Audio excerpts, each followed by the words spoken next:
shine through the darkness. You are my light,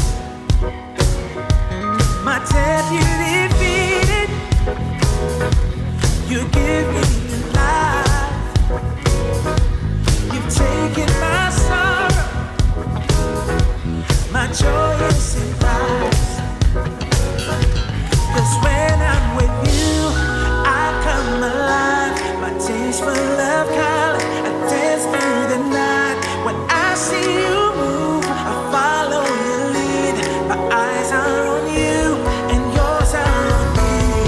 You give me joy. You give me joy. You give me joy. You give me joy.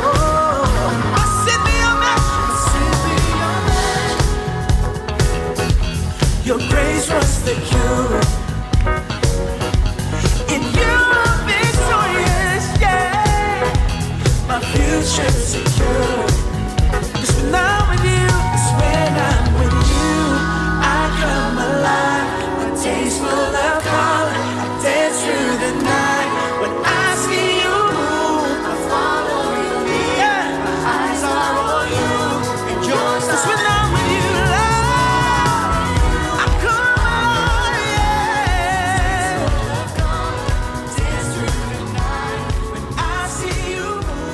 I follow your lead. My eyes are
Kami tinggikan Engkau Tuhan. Kami muliakan nama, sebab hanya Engkau yang layak untuk ditinggikan. Kami berikan kemuliaan, kehormatan hanya bagi Engkau, sebab Engkau yang layak untuk ditinggikan. Kemuliaan, kehormatan hanya bagi nama-Mu.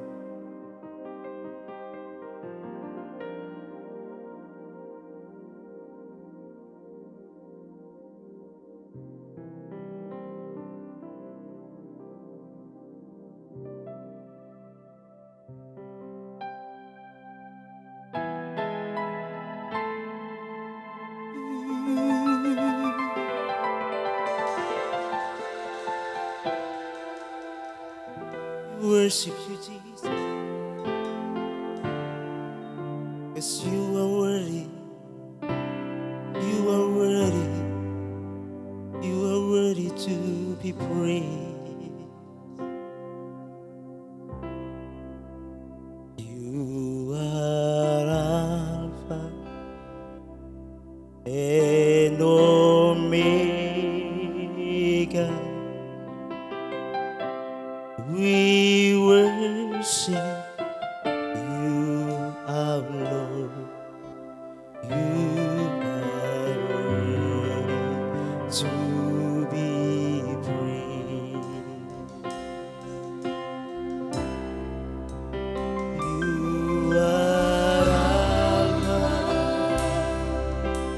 and Omega. We worship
the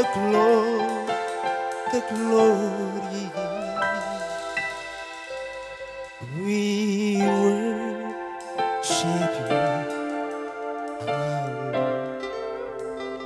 Lord, as you are worthy to be praised. We give you all the glory. We worship you, our Lord,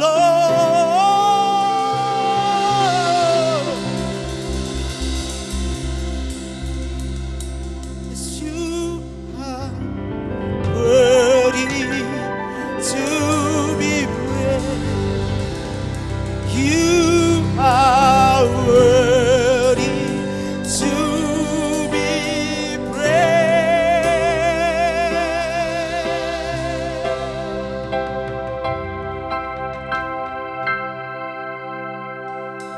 Kemuliaan, kehormatan hanya bagi nama Engkau. Sebab Engkau Allah yang layak untuk ditinggikan. Tidak ada Allah yang sama seperti Engkau. Pemerintahan-Mu kekal dulu, sekarang, sampai selama-lamanya. Kami berikan kemuliaan, kehormatan hanya bagi nama Engkau. Di dalam nama Yesus Kristus. Amin.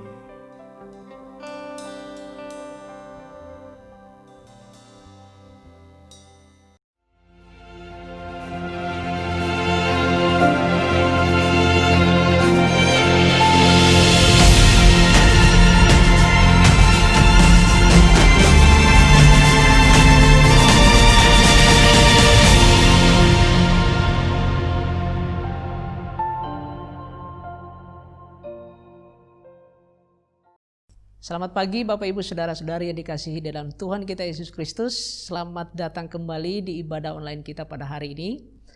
Hari ini adalah hari Minggu terakhir di bulan Desember ini dan sekaligus merupakan hari Minggu terakhir di tahun 2020.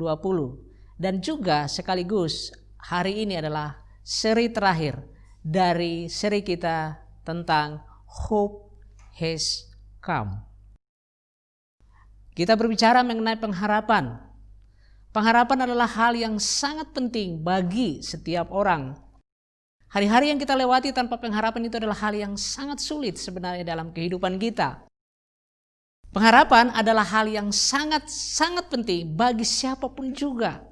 Pertanyaannya, apa harapanmu sekarang? Apa yang kau pegang erat-erat hari ini? Yang membuat saudara keluar dari setiap situasi sulit, setiap hari. Pengharapan kita harus memiliki fondasi. Dan fondasi dari pengharapan kita tidak lain dan bukan yang lain, yaitu Yesus Kristus. Kenapa? Karena 2000 tahun yang lalu, ketika Yesus bangkit dari antara orang mati, itulah pengharapan yang kita yang paling agung, itulah pengharapan yang sesungguhnya.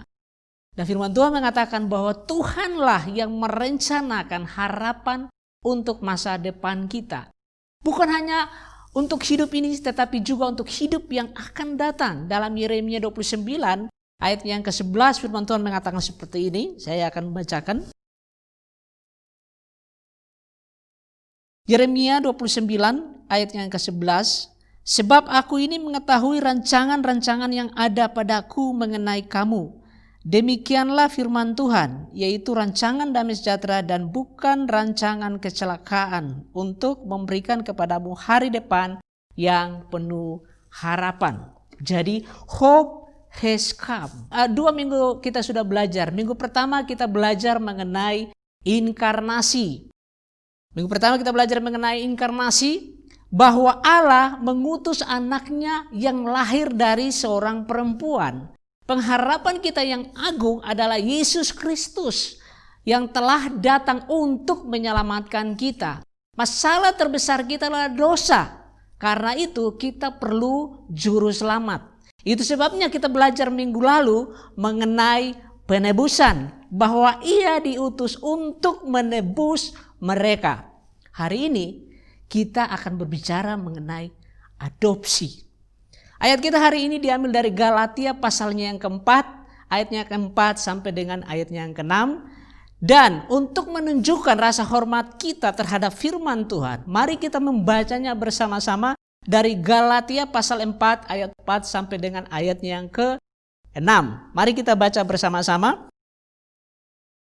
Tetapi setelah genap waktunya, maka Allah mengutus anaknya yang lahir dari seorang perempuan dan takluk kepada hukum Taurat. Ia diutus untuk menebus mereka yang takluk kepada hukum Taurat, supaya kita diterima menjadi anak. Dan karena kamu adalah anak, maka Allah telah menyuruh roh anaknya ke dalam hati kita yang berseru, ya Aba, ya Bapa. Mari kita berdoa. Bapa, kami mengucap syukur di dalam nama Yesus Kristus. Hari ini kami datang di hadapan Engkau. Kami mau mendengarkan firman Engkau dan kami berdoa biar Roh Kudus menolong kami. Agar kami bisa memahami kebenaran yang disampaikan pada hari ini. Siapkan hati kami untuk mendengarkan firman-Mu dan pertolongan Roh Kudus-Mu. Memberikan kami kemampuan untuk memetraikan firman-Mu. Di dalam nama Yesus Kristus. Amin. Dalam Galatia 4 ayat 5 bagian A, kita baca di sana firman Tuhan mengatakan, ia diutus untuk menebus mereka yang takluk kepada hukum Taurat. Kata Yunani menebus adalah exagorazo. Itu adalah kata Yunani untuk menebus.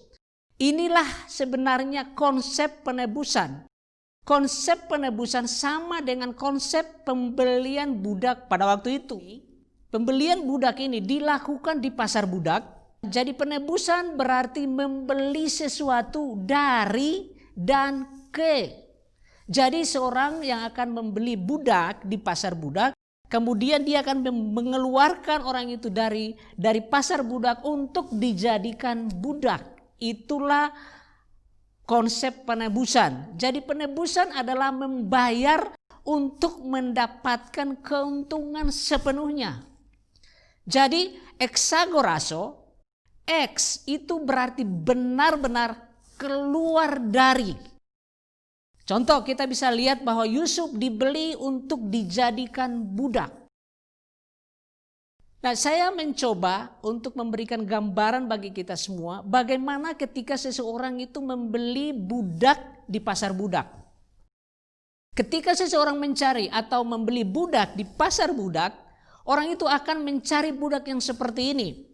Budak yang dia cari adalah budak yang berperawakan besar, budak yang baik, yang bagus, yang kuat, yang dapat diandalkan untuk dijadikan budak. Itulah caranya seseorang mencari budak di pasar budak. Jadi orang itu tidak akan mencari budak yang sakit-sakitan, yang lemah, dan yang tidak dapat diandalkan untuk dijadikan sebagai budak. Bapak, Ibu, saudara-saudari sekalian, kita semua ada di pasar budak dosa. Kita semua adalah budak, miskin, lemah, buta, dan telanjang. Dan saudara, tidak ada satupun yang ingin membeli kita. Kita semua tidak layak untuk dibeli. Tapi Allah membeli kita dari budak, bukan untuk menjadikan kita budak, tetapi Ia menjadikan kita anak-anaknya. Wow, ini adalah hal yang sangat luar biasa.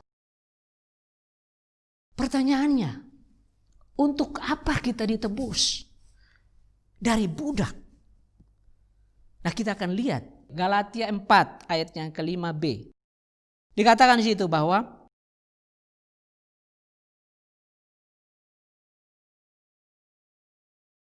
untuk menebus mereka yang takluk kepada hukum Taurat supaya kita diterima menjadi anak. Saya ulangi, Galatia 4 ayat 5b mengatakan untuk apa?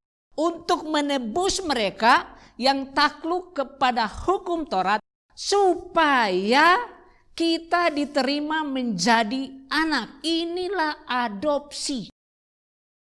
Saudara, penebusan merupakan jalan agar kita dapat diterima sebagai anak.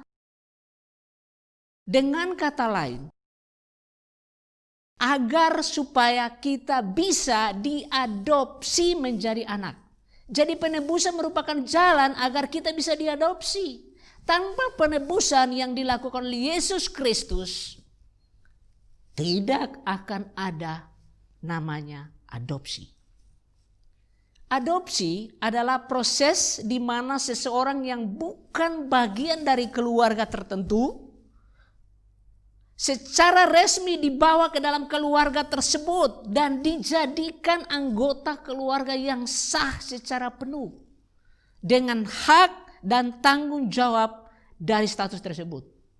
Itulah adopsi, Bapak Ibu. Saudara, J. Packer mengatakan di dalam bukunya Knowing God, dia mengatakan seperti ini. Jika Anda ingin menilai seberapa baik seseorang memahami kekristenan, cari tahu seberapa besar pemahamannya tentang anak-anak Allah dan memiliki Tuhan sebagai Bapanya. Jika ini bukan pemikiran yang mendorong dan mengontrol ibadahnya serta seluruh pandangannya tentang kehidupan, itu berarti dia sama sekali tidak memahami kekristenan dengan baik. Bapak Ibu yang terkasih di dalam Tuhan kita Yesus Kristus, pemahaman kita tentang kekristenan tidak bisa lebih baik daripada pemahaman kita tentang adopsi. Apakah kita benar-benar menjalani kehidupan kekristenan kita seolah-olah Tuhan adalah Bapa kita? Hari ini kita akan fokus di ayat 6 dari Galatia pasal 4 ini. Fokus kita hari ini terhadap dua hal penting, yaitu di Galatia 4 ayat 6. Dan karena kamu adalah anak, maka Allah telah menyuruh roh anaknya ke dalam hati kita. Itulah yang berbicara atau itu mengkonfirmasi kita tentang adopsi. Ketika firman Tuhan mengatakan maka Allah telah menyuruh roh anaknya ke dalam hati kita, itulah konfirmasi dari adopsi. Itu hal pertama yang akan kita bicarakan pada hari ini. Dan yang kedua, yang berseru ya Aba, ya Bapa. Itu adalah seruan dari adopsi. Jadi dua hal kita akan berbicara, konfirmasi adopsi dan juga seruan dari adopsi. Yang pertama kita mulai, konfirmasi adopsi. Galatia 4 ayat 6 bagian A. Dan karena kamu adalah anak, maka Allah telah menyuruh roh anaknya ke dalam hati kita. Saya mengulangi kembali. Dan karena kamu adalah anak, maka Allah telah menyuruh roh anaknya ke dalam hati kita. Mengapa Allah menyuruh roh anaknya ke dalam hati kita? Karena kita adalah anak. Dengan kata lain, Roh Kudus adalah konfirmasi bagi kita bahwa memang kita diadopsi sebagai anak-anak Allah. Roma pasal 8 ayat 16 firman Tuhan mengatakan seperti ini. Roh itu bersaksi bersama-sama dengan roh kita bahwa kita adalah anak-anak Allah. Saudara, dalam budaya Romawi, mengadopsi anak berarti yang pertama, itu dipilih secara bebas oleh orang tua. Diinginkan oleh orang tua dan bukan sebaliknya. Yang kedua, anak itu akan menjadi bagian permanen dari keluarga. Orang tua tidak bisa menyangkal anak yang mereka adopsi. Saudara, jika manusia saja seperti ini, bagaimana dengan Tuhan? Tuhan tidak pernah akan menyangkal anak-anak yang diadopsi. Meskipun mungkin anak-anaknya berkali-kali menyangkal dia. Jadi selain merupakan konfirmasi adopsi, Roh Kudus juga merupakan konfirmasi bahwa kita adalah milik Allah. Dalam 2 Korintus 1 ayat 22 firman Tuhan mengatakan seperti ini. 2 Korintus 1:22 memeteraikan tanda miliknya atas kita dan yang memberikan Roh Kudus di dalam hati kita sebagai jaminan dari semua yang telah disediakan untuk kita. Bukan hanya sampai di situ, Roh Kudus yang ada di dalam hati orang percaya juga merupakan konfirmasi bahwa kita adalah bait Allah. Di dalam 1 Korintus 6 ayat 19 firman Tuhan mengatakan seperti ini. Atau tidak tahukah kamu bahwa tubuhmu adalah bait Roh Kudus yang diam di dalam kamu? Roh Kudus yang kamu peroleh dari Allah dan bahwa kamu bukan milik kamu sendiri. Jadi hal pertama kita telah belajar bahwa Roh Kudus yang ada di dalam hati kita itu adalah konfirmasi bahwa saudara dan saya diadopsi oleh Tuhan. Yang kedua kita akan belajar mengenai seruan dari adopsi. Dari Galatia 4 ayat 6 bagian C dikatakan. Dan karena kamu adalah anak, maka Allah telah menyuruh roh anaknya ke dalam hati kita yang berseru, ya Aba, ya Bapa. Itulah seruan adopsi, itulah tangisan adopsi, itulah teriakan dan panggilan adopsi. Mari kita melihat seruan, teriakan, tangisan atau panggilan adopsi ini. Pertama, seruan tentang intimasi. Dan karena kamu adalah anak, maka Allah telah menyuruh roh anaknya ke dalam hati kita yang berseru, ya Aba, ya Bapa. Bapak Ibu saudara-saudara yang dikasihi di dalam Tuhan kita Yesus Kristus. Aba, kata Aba di sini berasal dari bahasa Aramik atau bahasa Aram yang artinya ayah, bapa. Istilah ini adalah istilah kasih sayang yang digunakan oleh anak tercinta dalam hubungan yang penuh kasih dan bergantung dengan ayahnya mereka sebagai daddy. Dalam bahasa Inggris orang biasa panggil daddy. Itu berarti sama seperti dalam bahasa Aramik adalah aba, ayah. Ini adalah istilah kasih sayang yang digunakan oleh seorang anak yang tercinta dalam hubungan yang penuh kasih dan bergantung kepada ayahnya. Mungkin saudara, seorang ayah di sini, ada banyak orang yang akan memanggil saudara dengan nama saudara. Di kantor, di tempat kuliah mungkin, di tempat kerja, di gereja, akan ada banyak orang yang memanggil saudara dengan nama saudara. Tetapi hanya beberapa saja yang akan memanggil saudara daddy, yaitu anak-anakmu. Amen? Tidak banyak orang yang memanggil kita daddy. Hanya mereka yang memiliki hubungan yang intim dengan kita. Jadi memiliki hubungan yang intim dengan Tuhan adalah tanda pertama dari seruan adopsi. Yaitu seruan intimasi atau tangisan, teriakan intimasi. Hubungan, kedekatan antara kita dengan Tuhan. Saudara, kalau saudara punya hubungan dengan anak saudara, itu sangat jauh berbeda hubungan kita dengan orang lain. Saya misalnya, saya punya hubungan dengan anak saya misalnya Maverick. Karena dia ada anak saya, sama seperti tadi, dia akan memanggil saya daddy. Dia akan memanggil saya ayah. Dan hubungan itu begitu dekat. Nah, ketika dia meminta tolong kepada saya, dia tidak mungkin mengatakan seperti ini kepada saya. Kristison tobeoto. Bolehkah ambilkan saya air minum? Itu tidak mungkin dilakukan oleh anak yang memiliki hubungan yang begitu dekat dengan bapaknya. Dia tidak mungkin meminta sesuatu dan harus menulis surat. Kepada yang terhormat Bapak Kristison Tobato, ayah saya yang terkasih. Bolehkah belikan saya sepatu di semester ini? Dia akan datang kepada saya dan mengatakan, Daddy, saya punya sepatu sudah rusak, bisa belikan saya sepatu baru? Sewaktu firman Tuhan mengatakan oleh roh yang ada di dalam kita, kita berseru ya Abah ya Bapa, itu menunjukkan suatu seruan intimasi, hubungan yang dekat antara kita dengan Tuhan. Dan kita punya akses yang langsung kepada Bapa. Kita tidak perlu sungkan-sungkan, tapi kita bisa langsung datang mengatakan kepada Bapa, berbicara sama seperti seorang anak kepada Bapa. Itulah seruan adopsi yang pertama, adalah seruan intimasi. Kedua adalah seruan ketergantungan. Masih di Galatia 4 ayat 6.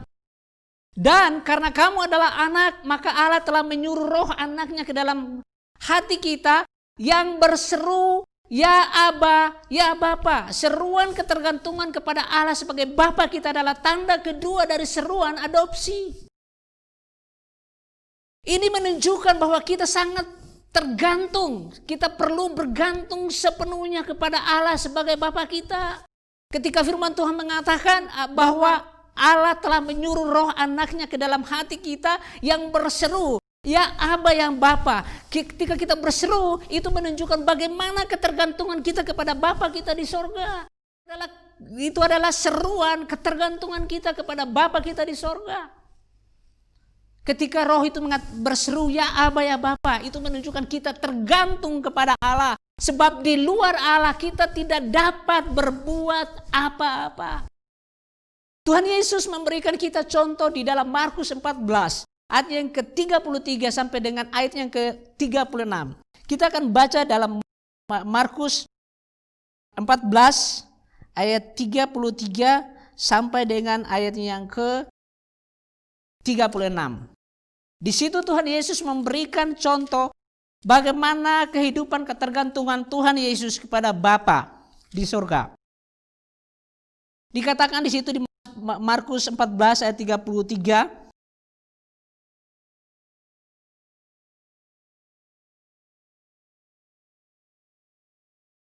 Dan ia membawa Petrus, Yakobus dan Yohanes sertanya. Ia sangat takut dan gentar. Lalu katanya kepada mereka, hatiku sangat sedih seperti mau mati rasanya. Tinggallah di sini dan berjaga-jagalah. Ia maju sedikit, berebahkan diri ke tanah dan berdoa. Supaya sekiranya mungkin saat ini lalu daripadanya. Katanya, ya Aba, ya Bapa, tidak ada yang mustahil bagimu. Ambillah cawan ini daripadaku, tetapi janganlah apa yang aku kehendaki, melainkan apa yang engkau kehendaki.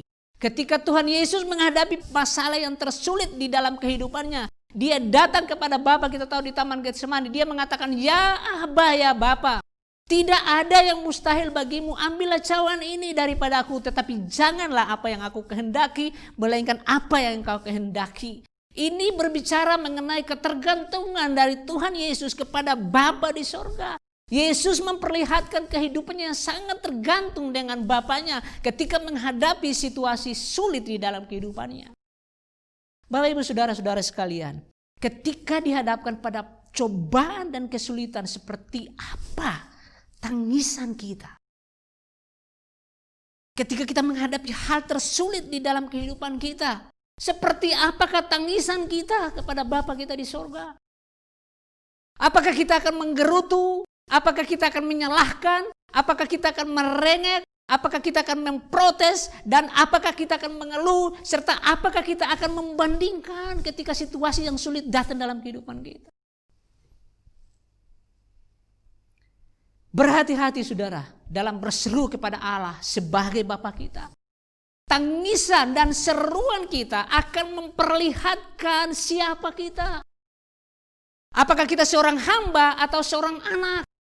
Ketika kita menggerutu, ketika kita menyalahkan, ketika kita merengek, ketika kita memprotes, ketika kita mengeluh, ketika kita membandingkan, itu adalah seruan hamba, bukan seruan seorang anak. Ini menunjukkan seruan atau teriakan seorang hamba dan bukan seruan seorang anak. Saudara, kita harus berhati-hati. Sewaktu kita menghadapi kesulitan dalam kehidupan ini, kita harus menyadari bahwa kita adalah anak-anak Allah dan seruan kita haruslah seruan ketergantungan kepada Bapa kita di sorga. Apakah kita sebagai seorang hamba atau seorang anak, tergantung seruan kita, saudara. Kita harus berhati-hati.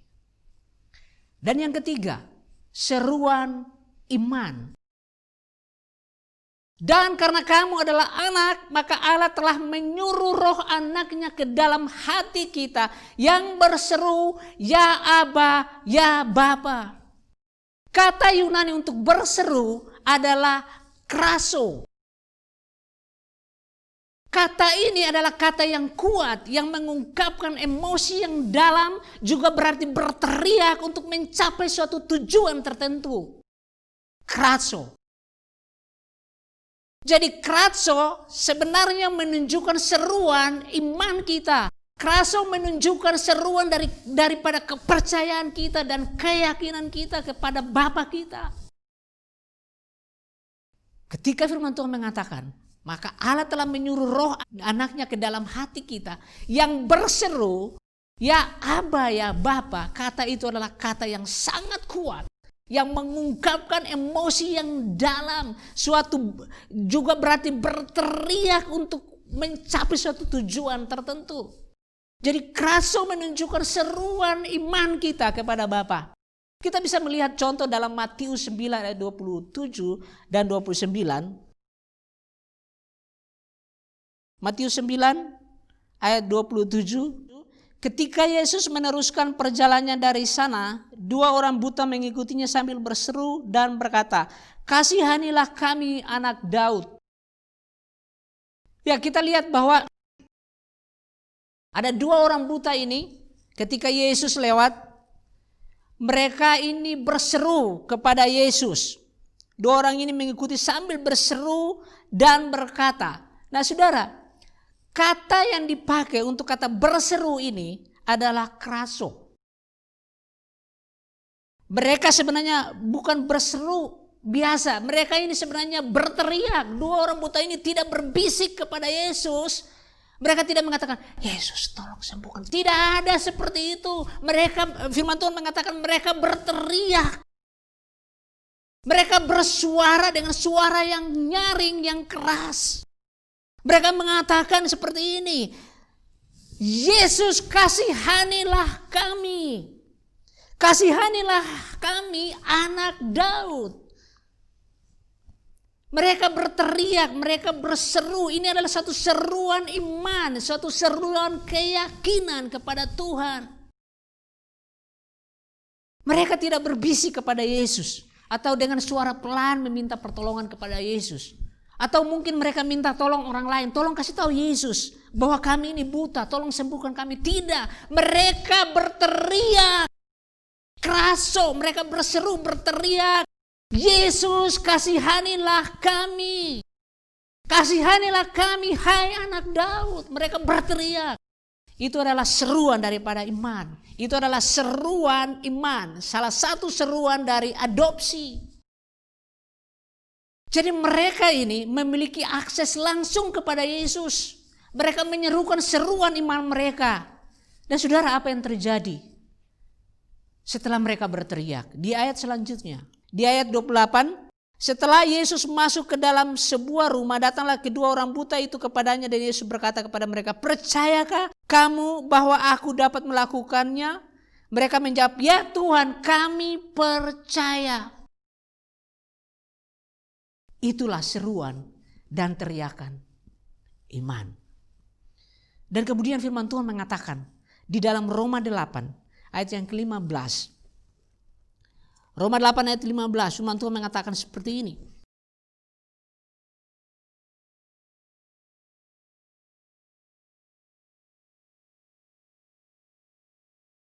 Sebab kamu tidak menerima roh perbudakan yang membuat kamu menjadi takut lagi, tetapi kamu telah menerima roh yang menjadikan kamu anak Allah. Oleh roh itu kita berseru, ya Aba, ya Bapa. Saudara, kita semua memiliki akses langsung kepada Bapa kita. Kita langsung bisa datang dan berseru kepadanya. Kita bisa langsung datang dan mengatakan A, B, dan C pada Bapa kita. Kenapa? Karena kita memiliki akses langsung kepada Bapa kita. Jadi hari ini kita telah belajar 3 hal. 3 seruan adopsi, yaitu seruan intimasi, seruan ketergantungan kita kepada Tuhan, dan seruan iman. Aplikasi bagi kita adalah mari semuanya kita hidup sebagai anak-anak Allah. Saya akan tutup dengan kesimpulan dari Galatia 4 ayat 4 sampai dengan ayat yang ke-6. Kita bisa menyimpulkan Galatia 4 ayat 4 sampai 6 ini dalam satu kalimat panjang sederhana. Tetapi setelah genap waktunya, maka Allah mengutus anaknya. Ia diutus untuk menebus mereka supaya kita diterima menjadi anak. Dan karena kamu adalah anak, maka Allah telah menyuruh roh anaknya ke dalam hati kita yang berseru, Ya Aba, Ya Bapa. Hope has come. Mari kita berdoa. Bapa, kami mengucap syukur di dalam nama Yesus Kristus. Terima kasih untuk hari ini. Kami telah belajar dari firman-Mu. Kami telah mengetahui bahwa Engkau telah menebus kami melalui Yesus Kristus, supaya kami dapat diterima sebagai anak, supaya kami bisa diadopsi menjadi anak-anak-Mu. Dan jika kami adalah anak, kami juga menjadi ahli waris terhadap janji yang telah Engkau ucapkan kepada Abraham, Ishak, dan Yakub. Karena kami telah diadopsi dan kami menjadi keluarga Allah, kami juga memiliki hak atas warisan yang telah Engkau janjikan di dalam Abraham, Ishak, dan Yakub.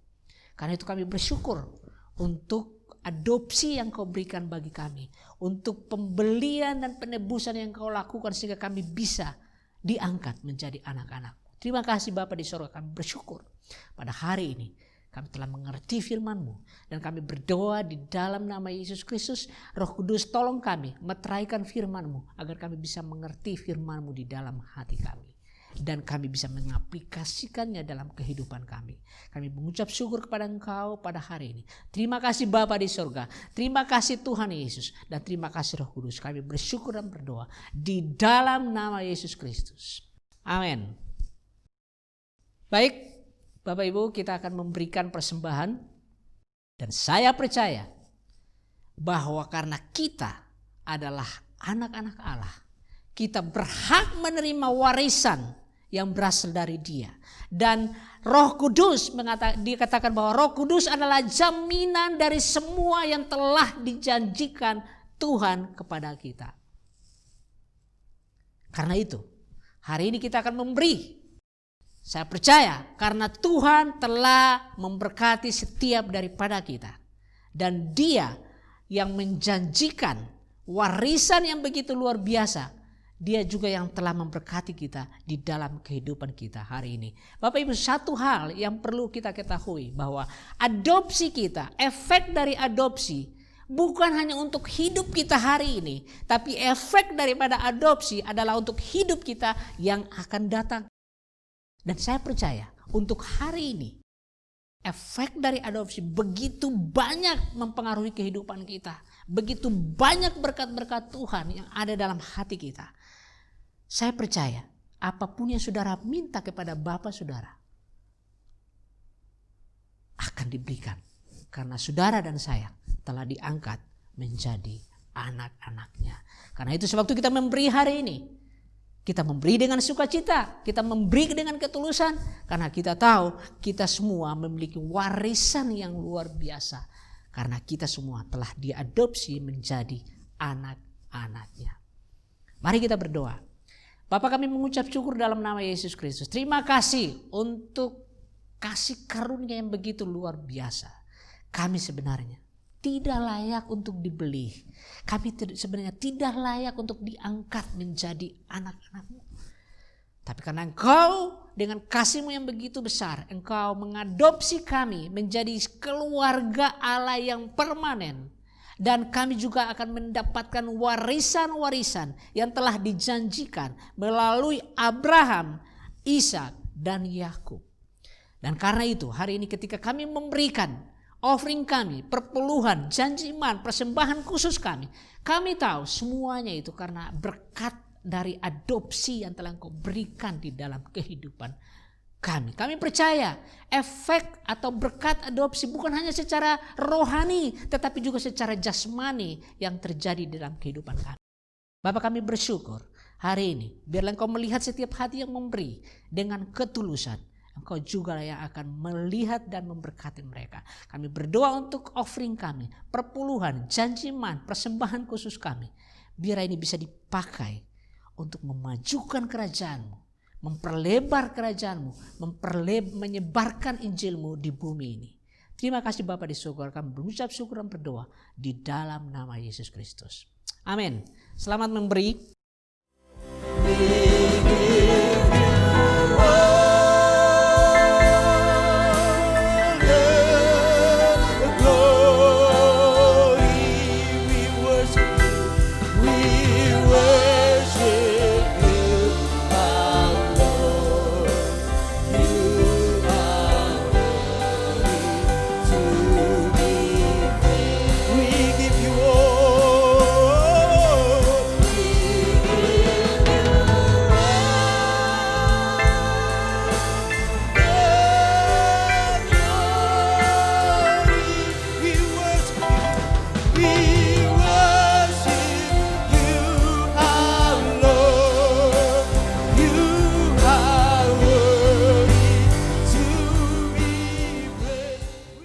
Baik Bapak Ibu, Saudara-saudari, mari kita terima berkat.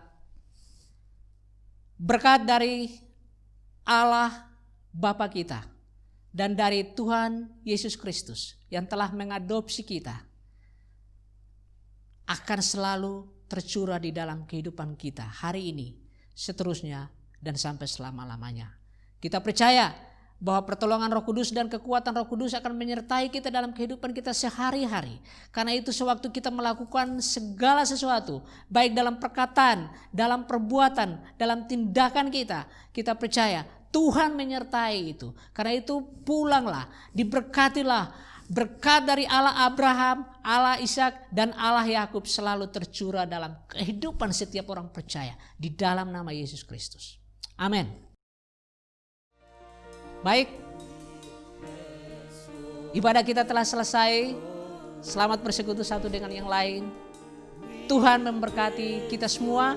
Selamat hari Natal untuk kita semua. Sampai bertemu kembali di tahun depan, tahun 2021. God bless you all.